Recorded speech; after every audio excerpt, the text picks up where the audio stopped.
I'm really looking forward to talking to my next guest, and I'm Marky Billson. It's Tri-City Sports Now on 1420 WEMB Sports Radio. He's Matt Carter. He writes for the Wolfpacker.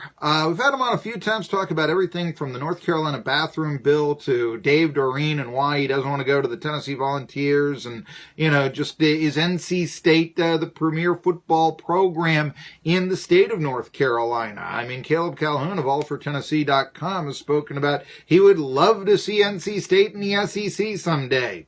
All right, that being said, that might be a little lofty right there, but nevertheless, it is a good football program, and it seems like Appalachian State has hired a good football coach in that they have hired the Wolfpack's old offensive coordinator. So Matt Carter, I can hear you snickering a little bit about some of the stuff that we discuss on here, but I want to ask Eli Drinkwitz. Okay, tell us what kind of a coach the Mountaineers are getting up there in Boone. Yeah, this is the moment Eli's been waiting for. He had wanted to be a head coach. Every career move he has made has been geared toward his moment. I always wondered if he had to go up one more level as an offensive coordinator. He'd kind of been rumored earlier to be maybe even a candidate for that Tennessee job. Yeah. Open as the offensive coordinator. We talked that maybe he'd go down to Auburn, where his old coach, Gus Malzahn, was looking for an offensive coordinator. I always kind of wondered if he had to get one more level, but apparently not. Apparently he did well enough in a job interview to go ahead and get the job at Appalachian State. He's a young guy. He's very ambitious, very energetic, very engaging. He will play well, I think, for the Mountaineers. Well, I can see that because I liked his energy, and when I read some stories about him during this search, I liked what I heard, but I also then thought there's no way this guy is coming to Tennessee because of that energy. And I want to tell you why, Matt Carter of the Wolfpacker. It's because Jeremy Pruitt has instituted a one-voice policy in that he's going to be the coach that talks to the media, and the coordinators will not, or the other assistants won't. It's very Nick Saban-like and such. I couldn't see Coach Drink excelling or even wanting to be in that kind of an environment. Do you think that might be a reason why talks with Tennessee fell through, or do you think it's more likely that just at the same time somebody from Boone picked up the phone and said, wouldn't you rather be a head coach? It's a good question. I hadn't thought about that. You're right about it. He has the only local sports talk station here in the Triangle in North Carolina. They have an afternoon drive show, Adam and Joe, and he's a very popular guest. He Sure. participates in a couple of skits that they have. They call them truth bombs or something like that. And they're not really serious interviews. They're just fun and games. And that's Eli for you. He likes to engage. And he likes the interviews, and that could have possibly played a role in Tennessee. I'm not sure the answer to that. I figured with Auburn, Gus Malzahn not necessarily on the most stable seat right now. Sure. That's a nice way to put it. So maybe he thought that wouldn't have been a smart move. But he interviewed for a couple of jobs last year quietly, a couple of head coach jobs last year, kind of quietly. So this time was coming, and maybe he figured, I may not have to jump. If the right opportunity is there, I'll jump to a high-profile SEC opening, but I don't have to. I'm already getting head coaching job interviews, and of course, now he's a head coach. It paid off well for him, and that's a good program to be going through, obviously. Appalachian State wins. What? Coaches there do well. Now, it does, but then again, there are some drawbacks. I mean, it is way, way out in the sticks, Boone, North Carolina. There's the talk about it takes, if you're recruiting to an urban program, like, say, Miami, and I know Coral Gables is quite nice, and maybe Miami, since Coral Gables is actually suburban, Miami isn't the best example here, but let's just say, I don't know, Ohio State, Pitt, Temple, one of those, city-bound schools, a lot of them in Florida, for crying out loud, Central Florida, for instance. If you wanted to play at an idyllic campus like what they have in Gainesville or whatever, well, you're not going to a city school. But at the same time, Boone's way out there. It's 2 hours to the nearest airport, and that's not an international airport. You might be able to, depending on the traffic and how fast you're willing to go around hairpin turns, make it in a little bit less than 2 hours to the Tri-Cities airport. But yeah, it's not something you really want to risk, So let me ask, does he have the background where you think that he could succeed at a real rural environment where media means the Watauga Democrat? You know what? In terms of recruiting, he primarily just handled the quarterbacks in NC State. Mm-hmm. Did well in that regard. They last year signed a 4-star. They were in the Elite 11 finalist. They just landed the number 1 player in the state of Colorado, who's an Elite 11 finalist. He convinced a kid that was originally committed to Georgia and then signed with Florida State after Mark Richt got fired. And then he was third on the depth chart at Florida State, so he decided he wanted to transfer. He convinced him to come to, I got a train coming by, sorry about that, but he convinced him to come to NC State. So, it'll be interesting to see. When he was at NC State, he recruited the southeast part of the state, Wilmington, specifically. I think that was part of the job offer, to be honest with you. Hey, we'll give you Wilmington and the coast and the beach. You can go recruit down there, and he got a couple of guys, but not a whole lot from Wilmington. And obviously he's going to have to figure out the recruiting base. He'll need some good assistant coaches to help out there at Appalachian. I'll say this, having grown up in Winston-Salem, mm-hmm. is, probably what, hour and a half, 2 hours? Sure.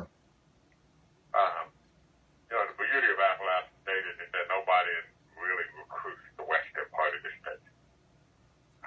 And so as they get a lot of those guys that get overlooked by the school, because most of them don't go past Winston-Salem. In the state, they don't go past Shelby, maybe to Asheville. But that whole western part of the state was very rural and very densely populated. Yeah. And that's a great point because, you're talking to somebody who used to live in Transylvania County, North Carolina, which is so remote. I don't know Matt Carter of the Wolfpacker if you've ever heard of it, but if you did, it would probably be because, and only a guy from Transylvania County would know this, that they had a running back by the name of Mal Crite, that's back in the Eric Kramer days and such, who went from Brevard to NC State. And, at the time, Brevard was a state football power, and so, but it just shows you that there are some schools out there like that, certainly around in Hendersonville area. Now that's southwest North Carolina, and certainly Appalachian State is northwest North Carolina. But even around here, one of the best 1A football program in Tennessee around here, and it's just right over the border, is Roan Mountain. I don't know if you can recruit a town of 700 and expect to have great prosperity, but then again, they have put a few Division I players out, usually linemen, at Cloudland. It's happened. You've got things like Avery County. I do get that. So it'll be interesting to see. But, I mentioned Eric Kramer. One thing we think of with NC State is quarterbacks. Russell Wilson, Phil Rivers, these guys. Do you think that Eli Drinkwitz can bring those sort of quarterbacks to Appalachian State, which would make it a very exciting time in Boone? NC State likes to call themselves quarterbacks, or QBU, #QBU. I guess we got to put. And why wouldn't they? Yeah. And they're about to put another one with Ryan Finley. He's about to get. He'll be the 5th NC State quarterback in the NFL, which is kind of mind-boggling. Think about it. Yeah. The irony is that Eli, one of his last commitments was a quarterback named Ben Finley, the class of 2020 kid, and the younger brother of Ryan Finley.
Yeah, yeah. You got to have a quarterback. Well, I mean, I'll say this. I'm not, I don't know if there are any feelers out for him or not, but I know Cade Larkins here in the Tri-Cities at David Crockett High School. Yes, Matt Carter, we do have a David Crockett High School here in the Tri-Cities, but yes, he's about ready. If things go according to plan, he'll become Tennessee's all-time leading passer next season, and he played for Gerald Sensabaugh briefly, the former Dallas Cowboys defensive back, who told me on this show he thinks he has ACC potential, Cade Larkins. So, I mean, if you're looking at local big-name quarterbacks and all that, and you've got a guy like Eli Drinkwitz now, the head coach at Appalachian State, who's worked with QBs and been able to bring them, and you mentioned Ryan Finley, all right. There you go. Antenna up. I'll just say right there, that might be an avenue for success. Who knows, though, if that would be, I'm just throwing it out there. Who knows, that sort of thing. Another thing, he had brought in, because Ryan Finley was a transfer that had played with Eli at Boise State. He had the Bailey Hockman kid coming in from Florida State. Mm-hmm. This spring, with quarterbacks transferring at an all-time rate.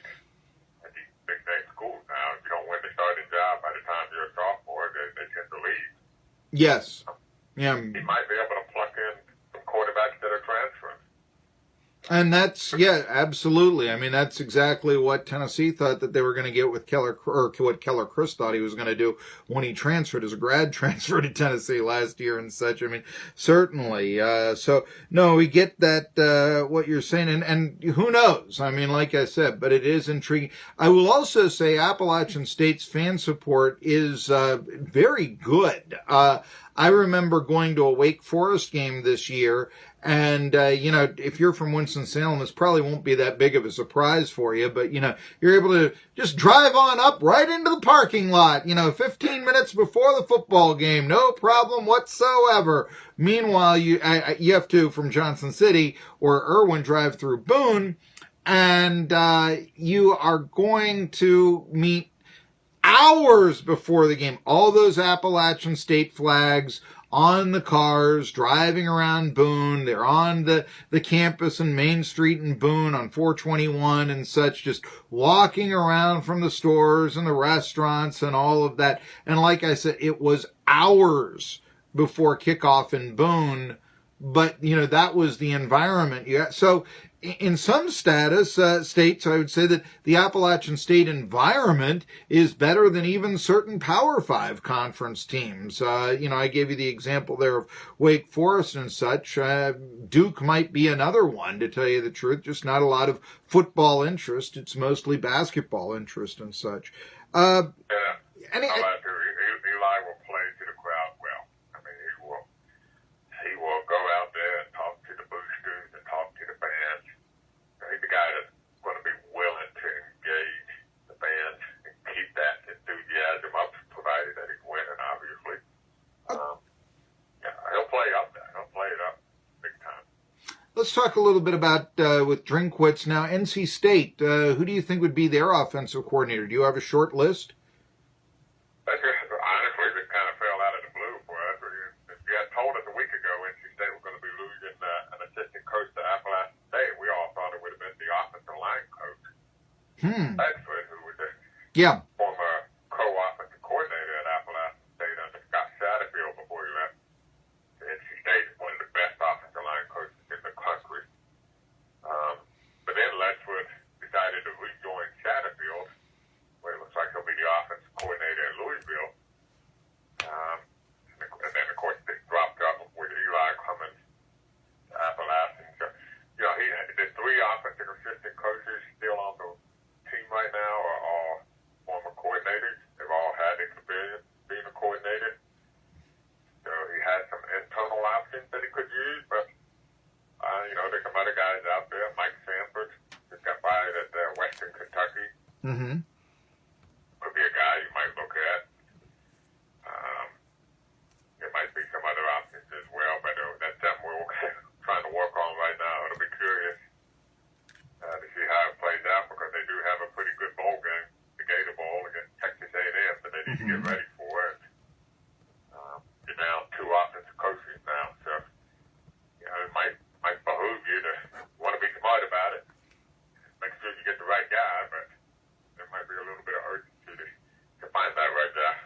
Well, the one thing I would say about Eli Drinkwitz, going back to him at Appalachian State, is I would say recruit a kicker. A couple of years ago, when Appalachian State took Tennessee to overtime, really the reason why they lost is they did not have a quality kicker who could make, a field goal or a big kick when it counted, and that was the determining factor in the game. So, yes, the old General Bob Neeland maxim, about the kicking game and such. There you go. It comes in. It comes into the fold even today and such. Anyway, looking out there with NC State. You mentioned Mike Sanford, maybe internally, Ledford getting the position. Now the question comes out here, and I know I'm putting you on a difficult spot here, but who hires an offensive coordinator first? And only a guy from Tennessee would ask this, but is it NC State, is it Appalachian State, or is it Tennessee? I know you probably don't have an answer for that, but I would ask, could you see any staff from NC State joining Drinkwitz at Appalachian State? After all, he's got to be close to some guys, and maybe they want to make the move with them. Could you theorize of anybody he's close to that might go from Raleigh to Boone? Yeah, somebody asked me that earlier. I have a hard time seeing it unless Eli's willing to give one of an offensive coordinator role. Mm-hmm. One of them, the defensive staff. That defensive staff is very tightly knit. And so I'd be surprised if, I'd just be surprised, to be honest. Maybe one of the support guys, like a graduate assistant, that he's been working with, I could see that potentially being the case, but I'd be surprised if any of them going out. I don't think Appalachian probably has the budget to pull it off unless there's a promotion coming. And even then, it might be tough. Yeah, I mean, a grad assistant at NC State to a position coach at Appalachian State, that's the natural progression of things. I can certainly see something like that. That makes a lot of sense here. So, anyway, that's the case. He's Matt Carter. All right. Tell us a little bit here now, what's going on, the Wolfpacker. Our signal does go into NC State, into North Carolina. North Carolina is a state school, and as I have often said, all the white-collar people in North Carolina, they root for the Tar Heels. All the blue-collar people, all the farmers and such, they root for NC State. That's what you learn living in Transylvania County and such. So let's see, what's going on? What's going on with the Wolfpacker here coming up with you, Matt Carter? What should NC State fans be looking forward to? I mean, honestly, 2 weeks ago, I was thinking this was going to be a nice, quiet, calm time. I could enjoy the holidays, and then now we're trying to find out who's going to be the two new offensive coaches. UNC went off and hired Mac Brown. They brought him back. And our first thing Mac Brown has done is try to see if any of the NC State recruits would be interested in switching. So we've been following all of that so far. There hasn't been much traction, but then you got signing day coming up on Wednesday, so you're trying to see who's signing and who's going to wait till February. And it has been incredibly busy. It has not been my nice, quiet, planned holiday season so far. And then I'm headed down to Jacksonville in a couple of weeks for the Gator Bowl. Who do you think is going to win the Gator Bowl? What are the keys to victory for NC State against Texas A&M? Well, since the season has ended, NC State's star wide receiver, who probably their best offensive player, Kelvin Harmon, announced he will be turning pro and not playing in the bowl game. Their best defensive player, Jermaine Pratt, a linebacker, who was one tackle away from leading the ACC in tackles despite missing a game. He announced he was skipping the bowl game. And now the offensive coordinator has left. But it has not been the best bowl preparation so far for NC State. So Texas A&M, I think, is favored by 6. I think that might be an appropriate line right now. Mm-hmm. I see that. I want to ask you this. I came up with a theory on how to keep players from sitting out bowl games, and I think you've got to look ahead and of course the NCAA would have to sign off on this, but I said, bowl game sponsors, what if they signed, say, a Pratt or somebody like that to an endorsement deal? And what this would do is they could then make commercials, certainly during the bowl game. The star players, it would be that much more watchable, so your ads would be seen. You sign them to a one-year deal, and then also the athlete, since he's already doing endorsements and such, before his last college game, this could potentially improve his own draft stock as, hey, look how articulate I am. Look what kind of a leader I am. Look what kind of a pitchman I am. I mean, can you imagine if Peyton Manning was able to do advertisements while he was still at Tennessee, even before his last game, a bowl game, that sort of thing? I don't know. I mean, it's just a talk show host throwing something out there, but you got to do something. And a lucrative endorsement deal with a major company certainly would be incentive for a future pro to play in such a bowl game. Do you like that idea, Matt Carter? You think I'm onto something, or is there a flaw I'm not looking at? I mean, it's an entrepreneurial idea. I'll give you that. You're thinking outside the box. I hadn't thought about it. I'm just skeptical of the power of the agent. I just think there's Sure. Just hounding these kids. We know that it goes on during the season. As much as we would love to think that the kids tune it out, don't think about it, just focused on their college football game and their classwork. The reality is that these high-profile kids are getting hounded by agents, and their families are getting hounded by agents. The MO of the agents these days is to tell the kids, go ahead and sign with us, don't play in the bowl game. Yeah. I don't know if it's a reversible trend. I kind of worry that this is the new reality of I'm not a fan of it. Don't get me wrong. I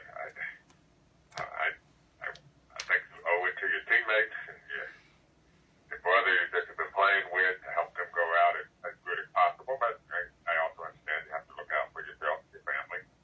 No, I get that very much. I will only say this. I have actually worked for an agent before, so yes, I do know the athlete agents and showbiz agents, they're both called agents, and that old thing about, oh, well, Matt Carter, baby, you're the best. I'll get you this role. Don't you worry about it. That sort of thing. It holds true in both of them, in both walks of life, and that kind of phoniness and such. Oh yeah, it's there as well. Jerry Maguire, it isn't necessarily all about. Trust me on that. Anyway, Matt Carter, the Wolfpacker, it is wonderful to talk to you. You've whetted our appetite not only for the Eli Drinkwitz era at Appalachian State, but also the Gator Bowl against Texas A&M, NC State versus Texas A&M. All the fans around here like that ACC versus SEC matchup and who's the better conference, that sort of thing. Tri-City Sports Now coming back. I'm going to talk more about why Tennessee can't hire an offensive coordinator. We'll have the winter meetings. We'll have a lot more Tri-City Sports Now. Well, thank you again.